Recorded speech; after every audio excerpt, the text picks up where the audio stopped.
Kahit tama yung strategy, pag first time mo siyang ginawa, hindi siya tatalab agad. Tama o tama? Kung among you can relate, kung hindi ako titingin. Right?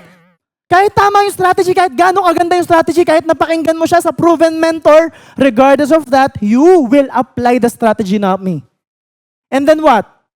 The strategy will create a result and you will build a story around it. Hindi to para sa akin. This is not for me.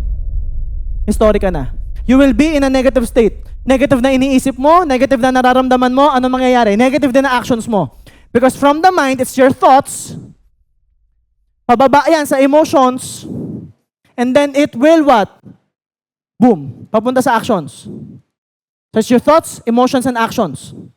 May iniisip ka, alam mong tama, na hold back ka ng emotional state mo, ano mangyayari? Hindi mo rin may apply ng tama.